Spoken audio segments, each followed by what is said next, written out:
Hey everybody, it's Pastor Rob. Hey, wanted to expand on my thoughts and do a video. I didn't want to do a Facebook Live video, but I wanted to do something I could share. Also on Twitter. If you haven't noticed, I think I've been on Twitter a little bit more than I have been on Facebook. But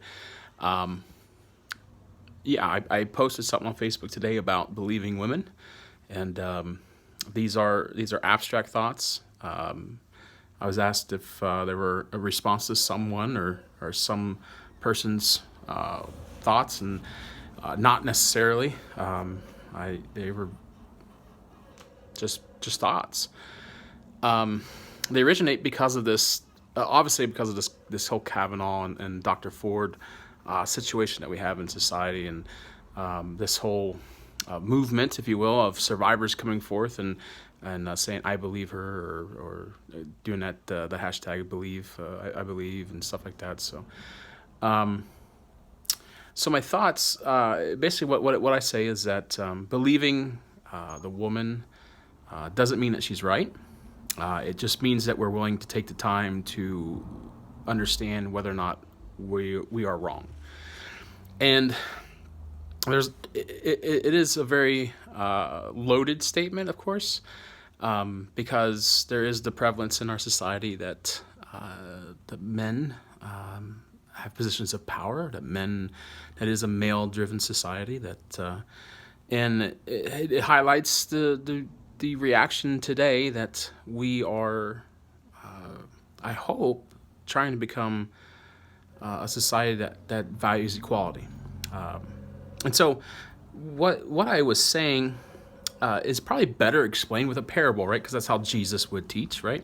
So I do have a parable I want to share, but it's not from Scripture. It's a children's story, and I'm using this because I think everybody will probably know what I'm talking about. But it's the boy who cried wolf. And for those who have not heard the story, maybe you grew up and you never heard the story. I don't know how, but the gist of the story goes that there is this little boy who is charged to watch the sheep outside of town. And for whatever reason, he decides to run into town crying wolf. And what happens is all the townsfolk, they rally together to go and protect the sheep. They go to drive out the wolf. But they go out there and they find out there is no wolf. The boy has lied. And so the townsfolk go back. A little while later, the same thing. Boy comes running into town crying wolf. The townfolk rally up. They go to protect the sheep. There is no wolf.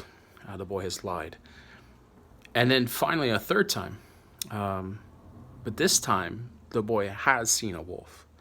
And he runs into town. He's crying wolf. And all the townfolk are looking at him and saying, we're not falling for this again. And it's one of those morals that I think for the most part we've only seen it as a moral that says don't lie, right? And that's 100% true. Don't lie. I mean, we can all get behind that, right? If you're crying wolf, that's wrong. But I think what we have in society today is we are that town that we've heard people cry wolf, so that now when someone cries about a wolf, we don't raise arms. We don't rally to save the sheep. We're so quick to say, wait, no, people lie. You could be lying, and I think that's where we're at, because we want to be so safe that we don't take to sides so quickly, or we don't value it. And so the point of this is yeah, there's women who lie, but there's also men that do not realize the wrongs that they're committing. And so when we as a society don't listen to these women who've cried wolf, could they be wrong? Absolutely.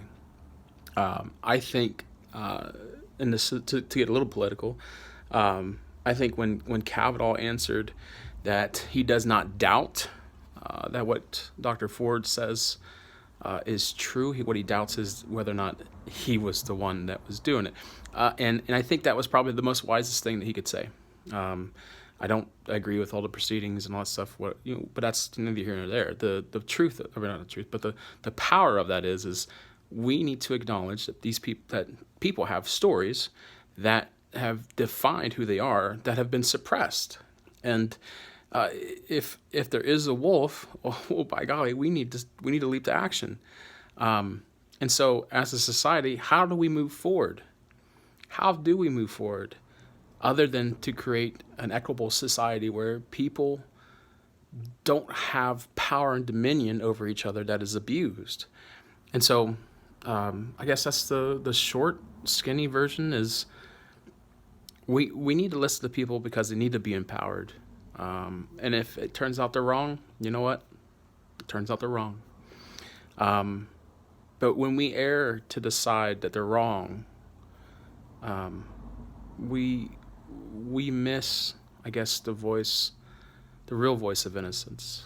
Because let me tell you this: if Dr. Ford is right, I'm not saying she is, if she's right, her innocence was lost, and that's the greatest injustice. Judge Kavanaugh deserves to be innocent until proven guilty, 100%. I think we should all agree with that, even if you're really against him becoming a Supreme Court judge. You should still come to the table and say his innocence is there until he's proven guilty. But the real injustice is that innocence that was lost from Dr. Ford. So I hope that's what people understand when they read my text or read my post.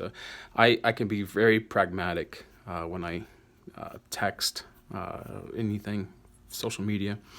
So please don't read too much into what I say.